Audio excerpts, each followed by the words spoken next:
Welcome to Midweek Talks, where we help you follow Jesus and answer your questions in the middle of personal and cultural issues. I'm your host, Mark Ivy, and we're delighted that you're here today. Go ahead, if you would, and share this because you're going to hear an amazing story today.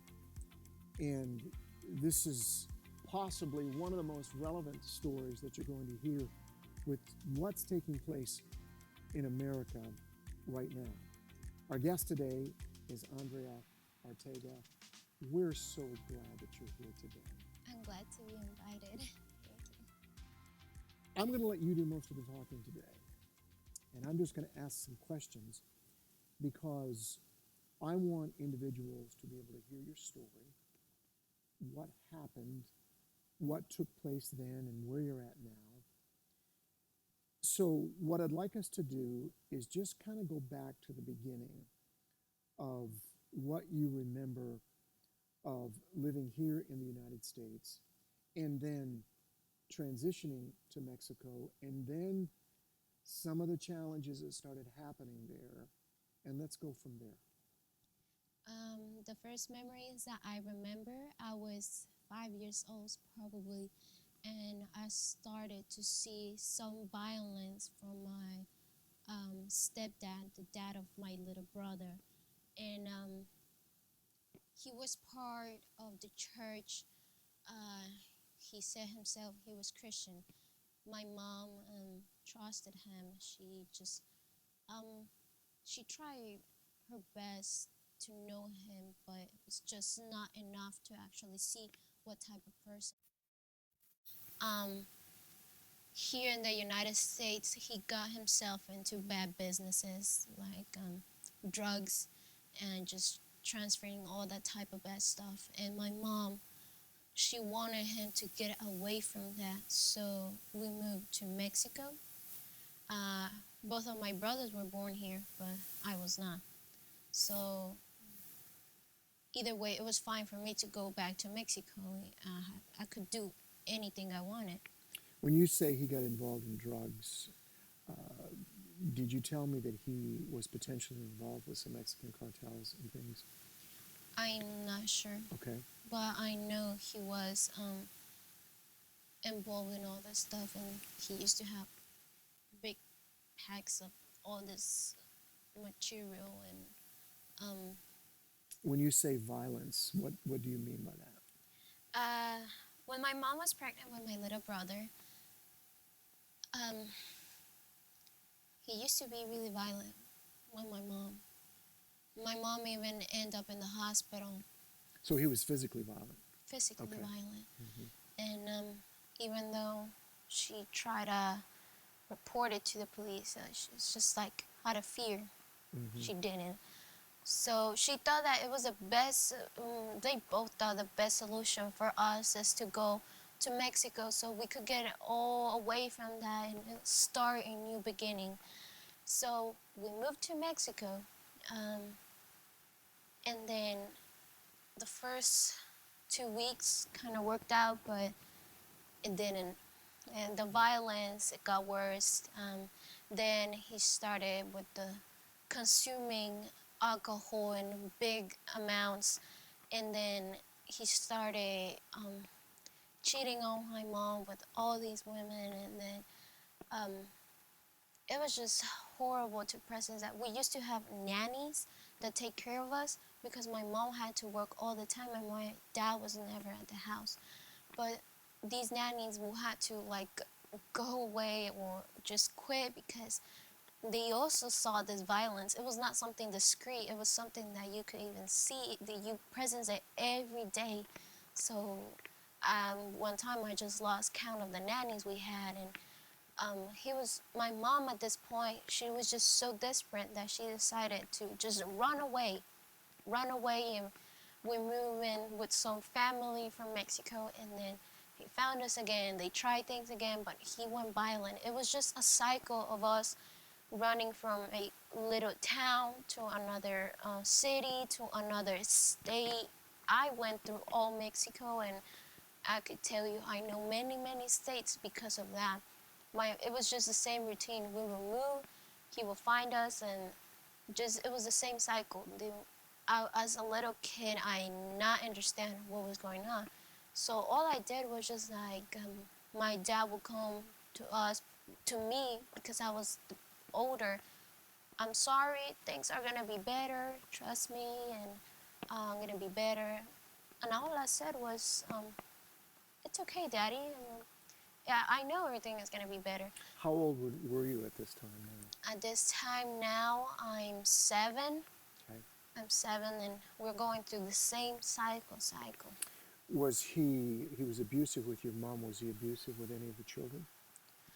Um, just a few times. Okay. But fortunately, at least, I think he knew in the world he was. I think he knew what he was doing was wrong. So he always told me, don't do this, don't do that. And at the beginning, he repeated it often and often. At the beginning, I didn't know why. I was like, okay, I'm not gonna do it. But now I understand why he says it, because he knows that where he was at, it was just a horrible place.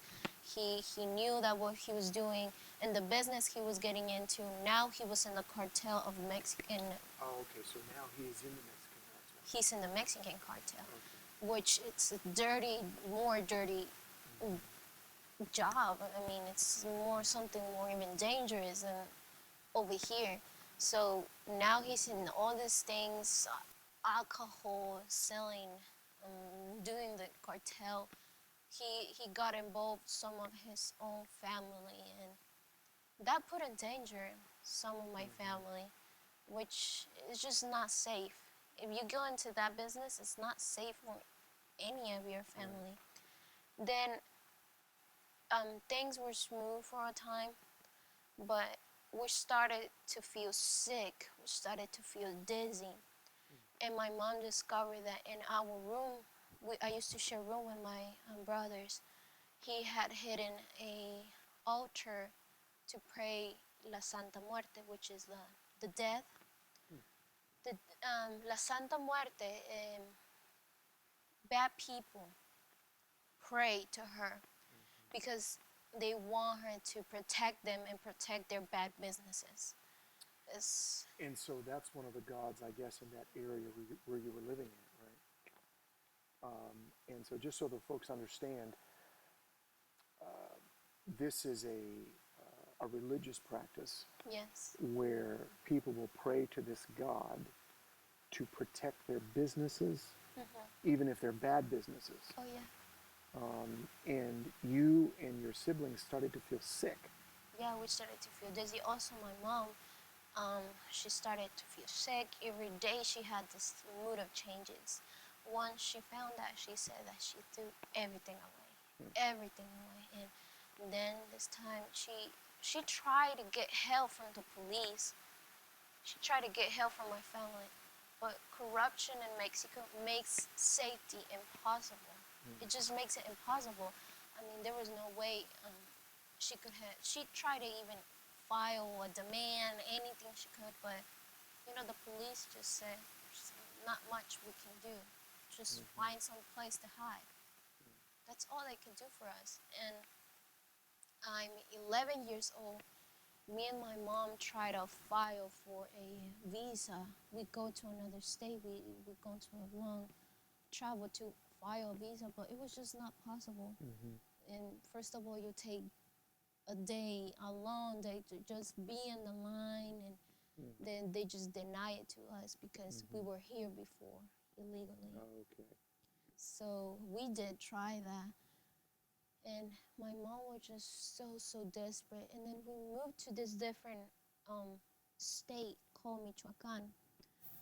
And my mom got one of the best jobs and one of the best companies from Mexico. She was just doing fine. She was going for her bachelor's degree. Me and my brothers were in private schools, and I used to have a scholarship for those private schools. So I have friends. I was starting middle school, and I was just so excited. everything was fine. We were in this, not, it was really, really small house, but we were just so happy in that small house. And at this point, your dad is not there, right? My dad is not there. Your mom has run from him, right? Run from him. And she doesn't, or he doesn't know where you're at this point, right? At that point, he does not know. Okay. So at that time, everything was just okay. And I will never forget, it was a Thursday night because I was working so hard on a homework that I worked for a week to get my 100 in that class. I remember. Yeah. And my brothers were in the kitchen doing their homework. I see my mom like nervous, packing some stuff, papers especially. All she says, take your stuff, whatever you need, and we're going to a friend's house. Okay. All I did was pick my backpack, homework, and a blanket. Because I thought we might stay overnight in a friend's house because it was pretty late. We went out, just shoes and pajamas. One of my brothers, I think he went on sandals, that's it. I fall asleep in the car. The very next morning, I see I'm in another state. Me and my brother start wondering, what's going on? What's happening? My mom took away my phone, says, I don't want you to contact him. I don't want you to answer any phones. That's why I'm taking away your phone. And I'm confused, like, why is she taking away my stuff? And where are we going? And I thought maybe she has some type of surprise or something like that. We stopped at a hotel, and then she explaining to us that we might, that we're having a surprise trip to the beach. And I think that's all she could bring up. She didn't want us to get scared. I mean, I don't understand that part. She just wants to protect us from all these bad things that's happening. We go on the road another 2 days. We arrive to a state near to the border. We go to the beach and... Near the United States border? Yeah, Yep. near the United States border. We're in the beach. We're just having... we didn't often go to the beach, so we were just, me and my brothers, we're just excited. We're playing, and we passed through a store to buy some clothes, a t-shirt and some pants. And we met this nice lady there that I think it was a blessing we find her because she treated us so nice. She welcomed us to her house, gave us some food, some clothes, and let us stay there for 3 days at her house, which I think it's totally awesome because normally not a lot of people will let strangers get into your home. Not a lot of strangers will give you food, clothes. Right. And I really think it was God stepping in, making sure my way was safe. The same day, third day, my mom explained, I am so sorry. We have no other option. We are going to the United States. I remember I was so confused. I was just trying to process things like, what's going on? Hold on. Why? Well, my mom explains to me that the day we left the house, my dad was on his way. So he found out where you were. Okay. Yeah. She told us that he called him, he called her that he was on his way. That what's wrong with her? Why was she even left? And she threatened him that if you don't leave us alone, we're gonna leave now. Calm down. I'm just gonna go see real quick the kid because he always used my little brother as an excuse to see us. Okay. So my mom said no. She hung up and took all she could and take us to the border. At this point, I'm scared, I'm angry, I'm sad, because I'm trying to tell my mom, I have a life here, I have friends, and in Mexico, I used to move a lot every semester, every school year, and it was hard for me it was just tiring, it was exhausting to make friends, to keep up with the classes, and I was just fine at this point. I felt like I was doing right. At that moment, I did not understand my mom's decisions. The next day, my brothers went with some family friends, and the very next day, they are here with my family. They got papers. They were born here, so they had no trouble, which I'm really, really glad, because the time I was in this place, I just was so thankful that my brothers were not there. Once my brothers are here, my mom is trying to get me ready, trying to calm me down and say, you gotta be strong. You're not gonna cry. You're not gonna scream. You're not gonna do something crazy. You're just gonna get yourself centered. She was getting me ready. She was trying to tell me something tough was coming out. And it was 6:30 or 7 a.m. We went through a different process. We did not cross on the river, nothing like that. What we did is ask for asylum, I think. Asylum. Yep. Literally what we did, took a bus, and on the bridge where car passes by, we cross the bridge, and there's the offices of immigration.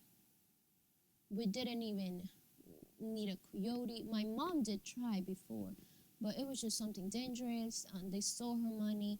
The same coyotes can sell you to the cartelists. They can do a lot of bad things. They can kidnap you, use the girls and to traffic, and a lot of bad things can happen. So she didn't want us there for that. So she went to the immigration offices. My mom had proof of my dad being in a cartel. My mom had proof of the violence, have hospital records, have a file where she tried to demand him. All this, she had proof. She had a package of proof.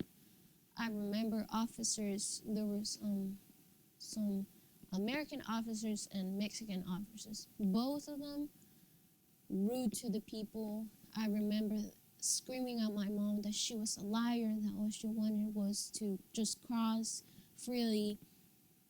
I don't think there was a lot of sympathy there towards the people, because all I saw were young people, moms with their little kids by their own, which it was just like, for me, impossible to just see, like, what's going on? Why is this happening? Why are these kids here? Why are they not with their mom and dad? So the children had been separated from their parents? Yeah, most of them. I remember this little girl. Her name is Stephanie. I will never forget her name. She was just sitting in the couch alone, and I asked her, where's your mom? Well, I don't know where's my mom. I came here with my aunt. They took her away. And I was just trying to process, why am I here? Why is she alone? Why is these people alone? They interview my mom the whole day. Now it's 9 p.m. I haven't eaten, I haven't drank water, I'm tired. I just want to get over it. And this officer, no sympathy in her words, which I will never forget also. She just came to me and say, Andrea, who is she? Raise my hand. I need you to say goodbye to your mom. Come on. No sympathy. I didn't understand her words. I see my mom across the hall, crying, and she came to me, hugged me, saying, it's okay, everything is gonna be okay, don't worry. She hugged me, but I was so scared. I was so shocked that my hands were just like this. I didn't even hug her. I was so mad at myself because I was such a shock that I couldn't hug her. They took her away. I just see her taking her away. Where did they take her to? They At that don't point. tell me. Okay. And They where did they take you? they just take me back to the waiting room. Okay. They don't explain things to me. They don't tell me where are they taking my mom. They're not telling me anything. They just take away my mom and they left me there without saying a single thing. I'm trying to understand. I just, at that moment, I wish I would have screamed, I would have grabbed harder my mom. But I was just in such a shock that I couldn't understand what's going on. I go back to the waiting room and this little girl, Stephanie, tells me, it's okay. You're going to see her maybe tomorrow. They're taking her into a camping site. I think they're taking me too. I'm like, a camp? What are you talking about? I don't came here for a camp. I was so confused. I would just sit down on the floor and start crying. I'm not the only one going through that. Because there's a lot of children there your age. Children, right? yeah. Mm-hmm. Actually, I think in that room I was the oldest. Mm. I was just 12. Okay. There was moms with their little babies, with toddlers, kids. There were some that were I remember 2 brothers that were teenagers that were escaping from Honduras because they were in such a violent. In those countries, they're even more violent than in my own country. There was people running away that just couldn't find other option. There was not people looking for a vacation. There was not people looking for something else. They were all running because they were afraid. Now I fall asleep in the floor, in the waiting room. It's 12 a.m. probably of the night. And these 2 officers take me and say, come with us. They're not explaining me where they're taking me. And once I'm in their car, I notice, like, for the signs, they're in English. I didn't understand what were they saying. I tried to look for a name that says that I'm in this place, but I couldn't understand. But I knew I was in the United States. Since they were not saying anything to me, I thought maybe they're taking me home. Maybe they're taking me to my family. I got excited. I said, oh, this nightmare is going to end. I'm going to go home with my family. And they take me to this place, a center. They're talking. It seems like I'm missing some papers. And they take me here, they take me there. I'm not sure what was going on, but I could tell something was wrong with some of my files. I'm not sure. At the end, it's 7 a.m. now.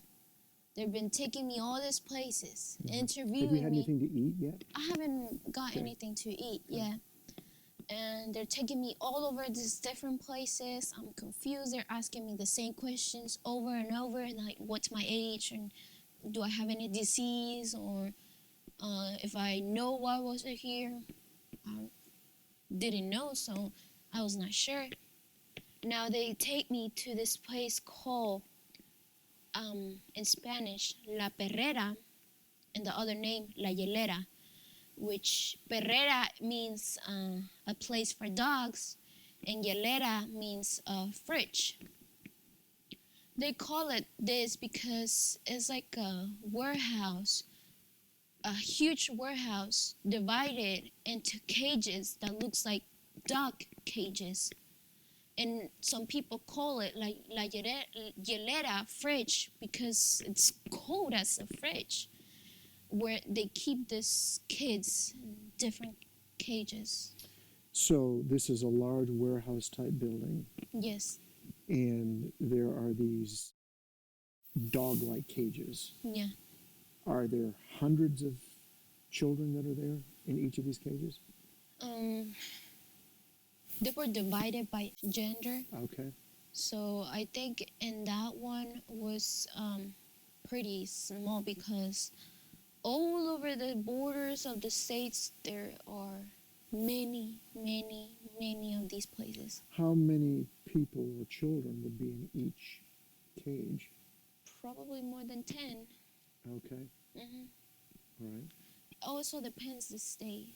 Some have a really bad conditions, some have kind of conditions, and some of them have like control on the amount of how they're divided. Some they just don't care. The thing is, What year would this have been? probably 2013, 14, around that time. 2013, 14. Okay, so there's this building with cages that have children in the cages. What's a day like? What does a day look like being caged? Well, they have lights on all the time, 24 hours. 24 hours. Okay. Kids has to be watched 24 hours also. Okay. The ones who take care of them are officers, Okay. just officers. At this time, they give you just a ham sandwich, just a ham and the bread, and probably a fruit and some little juice. They had TVs on the walls, and that's it. That's all you do. They give you 2 meals a day, the sandwich, apple juice, and you just sit there. What about bathroom facilities and showering, bathing, that kind of thing? No showering, just bathrooms, toilets. You ask permission to go, and they would take it personally. Okay.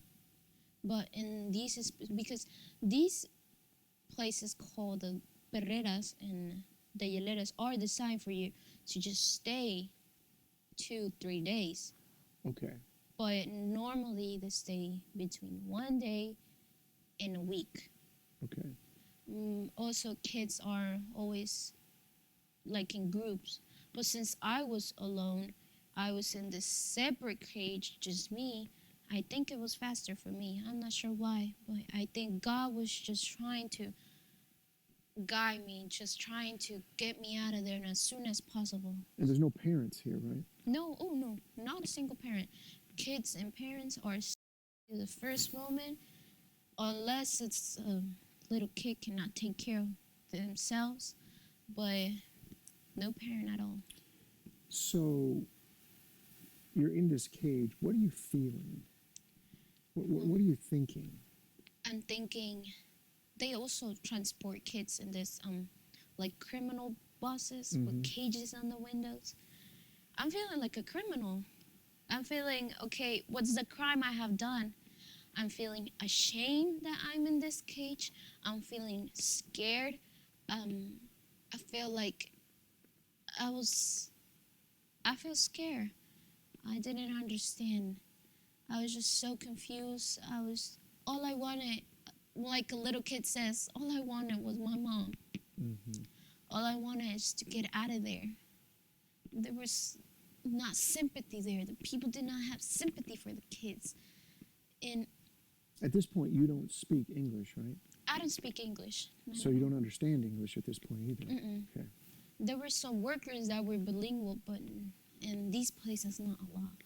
So, I mean, I just see kids trying to pull themselves together and just trying to survive, just trying to get over it. I see some kids that just got used to it. I saw some kids just crying. Are some of them there for long periods of time? The longest period of time I heard at that time was 2 weeks. Okay. But after you go through the hielera, because they're looking for you, they're looking where to send you. What center. They call it centers. I guess to make it sound prettier. There is many centers, like a lot, from small centers until this big campsites that are literally campsites. So I got into a small one, probably more than 300 kids can be in that center. That was pretty. Is anybody small. communicating with you about what's going to happen, or is it just day to day? You're just kind of just day to day. all the information, little information I can get is from the kids themselves, Okay. not officers at this time. And once you got figured out where I'm gonna send you, they transport you and they get you into these centers.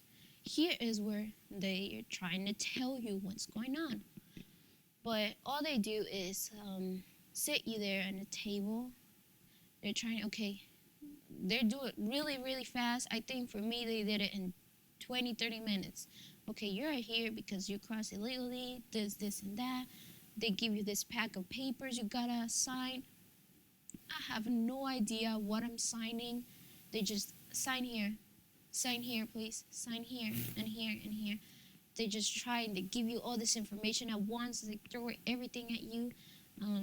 They say you're gonna have this person that's gonna try to look for your family and wait to get you home. That's Now, all they home, say. does that mean home in the U.S. or home in Mexico? That's what the person will have to determine. Because Okay. you stay there in the center, they will either determine if you have someone that's resident that can receive you, and if not, they're gonna look for someone to get you back in Mexico. Are you feeling fear at this point? I'm Are feeling you scared? Are you feeling anxiety? What are you feeling in terms of, because I'm thinking about somebody that might be watching, that maybe they're not going through this, but maybe they're going through something else that's very challenging. What do you say to somebody in the middle of this unknown situation? How did you manage it? Well, it was not easy because first I felt confusion. Then I felt scared. I was terrified. Then I felt just like I just wanted to run. I just wanted to collapse. I felt like in any moment my legs were not going to work for me anymore. Once they finished like making me sign, they let me finally go to a normal bathroom, and there I don't know how loud I was, but I think people just, when I came out, everybody was looking towards me. I think I was really, really loud, crying and crying and crying. I was just, it's like everything for me stopped. Like all the world, like, it's like the universe just said, it's your turn. I'll go for you. And I was just devastating. I did not understand. Once I got out of the bathroom, I tried to figure it out. Okay, hold on. What? You're doing this by yourself as a 12-year-old. Yes, I'm doing it. And it is more difficult for me because I'm alone. Normally, kids will travel in groups. At least they could have some communication. At least they could talk to each other. But I'm all alone. Sometimes it happens like that. Sometimes kids are alone. Sometimes they're in groups. But I was just completely alone. I was exhausted. They gave me some food, but all this anxiety I had, I couldn't eat. I just ate 2 spoons and that's it. I couldn't anymore. I think my stomach was so tight that I couldn't eat. All I wanted was get some rest, some proper sleep. But you cannot do it. They have so many rules. You cannot do a lot of things. All they did was give me a little tour and explain Were you allowed to go outside any? Oh no. Okay. While they're giving me a tour of the place, kind of explaining in the rules, you are not allowed to be on your own. Right. Not even with another student or kid. You had to be with an adult or in a group with an adult 24 hours. You cannot get near a window. You cannot do a lot. You cannot even get a pencil. To get a pencil, you even had to file paper and ask for permission, and they will send the paper, and then they will sign it and borrow the pencil for some couple hours. You had to ask permission. The people with you to go to the bathroom, you had to ask permission, and the people with you had to be outside the door. Never can I be alone. Food, doesn't matter how hungry you are, you cannot ask for extra. So you're here for about a week, is that right? Or how long were you? In the Yelera, Yeah. it was just like a day, almost less than a day, and then I'm in this center. Then you're in the center. How long are you in the center? 4 months. 4 months. 4 months. So you are in this center by yourself. There's no adults here except the people that are watching the place. Is that right? There's no parents. No, there, right? there's no parents, just the kids and the staff. So you're in this center for 4 months. You're not allowed outside. No. There's very little. You can't quote play.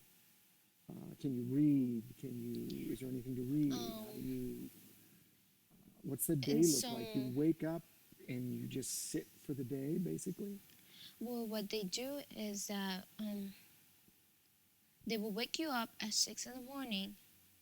They will make us clean the room. They had a specific way to do the bed. Like the first time they scold me because that's not the way you should do the bed. This is the way.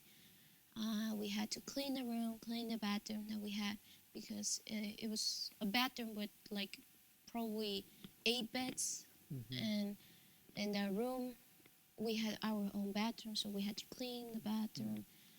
Some of the rooms have TV, but we were not allowed to watch them until the afternoon. So they would take us to breakfast. After that, they would take us to this classroom where for kids they would just do probably elementary math. Yeah, it was elementary math, and in that classroom they had some books, and with supervision of an adult, you could borrow a book or stuff like that. Was it dangerous for any of these kids that were there? There were some kids that I even saw myself that hurt other kids. Okay. I remember this one girl screaming in the middle of the night because one of this girl tried to do something to her. And there is some danger from other students, kids, but also I didn't saw it, but I heard so many stories for different kids being harassed from staff different ways, especially in bigger centers, which is really devastating. You're in this center for 4 months. Yeah. How do you get from this place to where you can start to get reunited with your family? Well, it's a long process. The first 2 months, I did not had no communication with my family. Still, I don't know where's my mom at. I don't know where am I at. I just want to communicate with my family. Finally, they get in contact with my aunt. The kids are allowed to have 3 or 2 calls a week with your family. They call for you and they give you the phone. They give you 10 minutes to talk to them. All I did was just cry to them, telling me I want to go home. I just want to go home. This depends a lot on, supposedly what they're trying to do is that to get you, whatever you need to go, is that who's receiving you. They need to sign papers. They need to do all this process where they want to make sure it's not some other stranger, that they're trying to make sure it's family. My mom in the center she got out 2 months. So your mom was in an adult center. Yeah, and she got out 2 months. She was there for 2 months. Yeah. And you're there for 4 months. Okay. So she's out. Where's she living? Is she in the U.S. now, living with family? Yeah, she is right now with my family. She's angry. She's devastated. How is it possible that her, that me, that who did not do anything, is still in that place? Right. She's making all she could. She calling to the center. What's going on? Why you have my daughter there? I'm gonna send a letter to Washington to make something about this. My mom is so angry, but here's how curious the thing is that Once she called saying that she was gonna send a letter to Washington. She did the next day, and then they call me up and say, "You're good to go home." Just because my mom did some moves here and calling angry and saying I'm sending a letter explaining what's going on, they let me go. This is after 4 months, right? So the children that are in there that don't have an advocate or they don't have somebody to fight for them, they just are stuck there? Yeah, I heard this. I even met her because she's from another center, and sometimes what they did is they would take us to this trip to see other centers. I don't remember why was it, but I met this girl that she was there for a year. Mm. A year. Mm.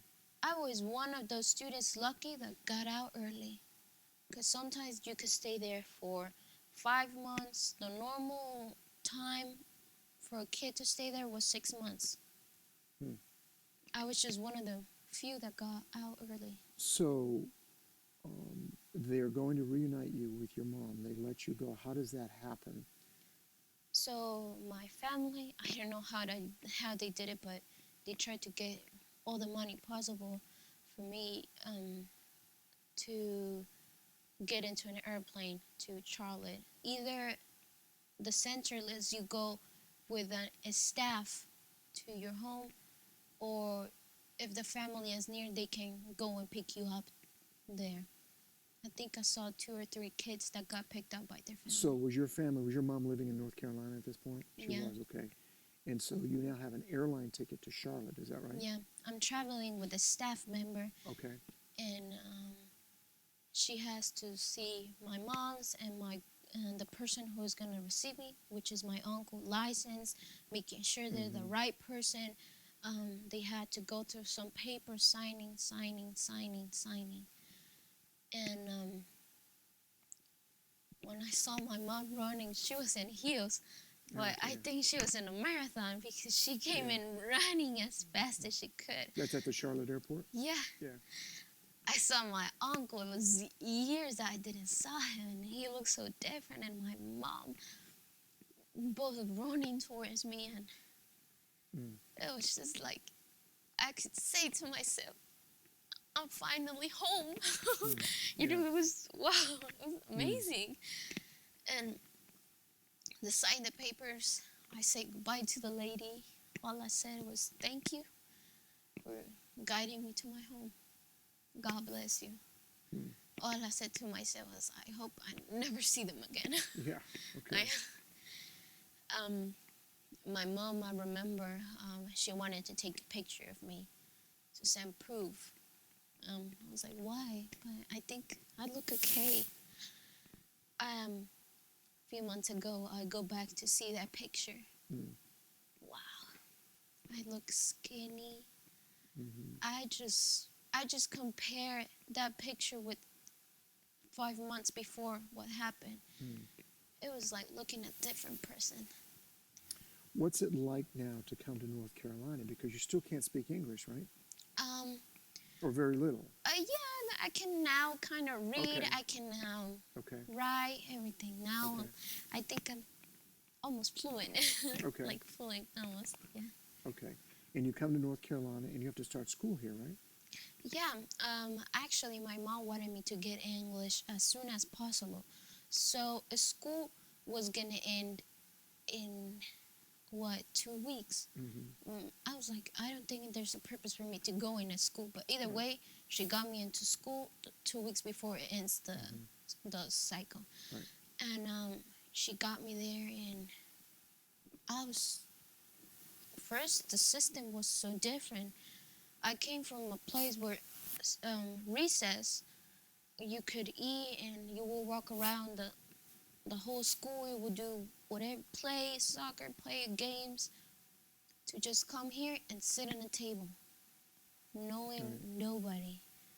And it was just so frustrating for me because the systems, you had to walk to classes. And I remember I would get lost in the school all the time. I was late for my classes every time because it was just so different. And the teachers, they were nice, and I'm glad I had good teachers. All the time I have been here, I had good teachers. They try to help me, and they try to print the notes for me, but Right. I told them no. I wanted to write my own notes, try to get Right. the English as soon as possible. Um, it was kind of hard because the first day, everybody was interested in the new girl who got at the end of the school, Right. but once they knew I didn't speak English, the next day it's like I didn't existed. Okay. So it was really hard because just from being so nice the first day, the next day I was getting ignored from some girls. They didn't want me to talk to me because I just couldn't communicate with them. I tried to use Google Translator, but they did not feel comfortable. Right. And some were just really mean and just didn't want to know anything about me. But I'm glad I met good friends and they helped me out and tried to translate like they could for me. I had a really amazing teacher that she helped me out with my English. She helped me out through middle school and she still helped me out through high school. Um, the few first middle school year and freshman year was really, really hard because for me, the teachers were talking to me and I could not understand anything. I couldn't understand what we're talking about. Friends, it was hard to make friends unless they speak Spanish because if they could speak Spanish, I could talk to them. But even if they knew Spanish, it's hard because they're from different cultures. They like different music. They eat different food. Everything is different. The church, it's also different for me. And I'm just, now at this point, I'm not scared, I'm not sad. I'm angry. I tell to myself, why am I here? I cannot even eat the school food for me. Well, it was really different. It was bad for me. And the classes were weird. In Mexico, I was in an advanced class, and now I'm getting behind because I had to take lower normal classes because I couldn't speak English. Now I cannot make friends. I cannot congregate myself into church because I couldn't understand what were they saying. I got mad to myself at that point. I got mad at my mom saying, why you bring me here? This is awful. I want to go back. And I was not the only one who think that. Also my brothers, they were so frustrated. And I think that's Was that everyone. mostly because of the language barrier? It was not only the language, it's the society. Society works different here. I see a lot, for example, school, they divide themselves into different groups, like the smart ones, the popular ones. I was not used to that. In Mexico, it was just only one class and everybody was equal and girls and boys were playing together and it doesn't matter what your likes, they would treat you equally. But I see here society worked different. Likes were different, music was different, shows were different for me. I didn't even want to watch TV anymore because I couldn't understand it. Food was, I mean, I was just so used to that. My mom's cooking, it was everything delicious. So let me ask you, there may be somebody watching. A lot of people don't realize that this kind of experience is happening to many people. Oh, yeah. Looking back on what has happened to you and where you're at today, what would you say to somebody that has just been through this and they're like you were at when you first came over here? What would you say to them? Because you're on the other end of it now. What would you say to them for somebody that has walked through this and they're where you were? Well, I would say that be patient.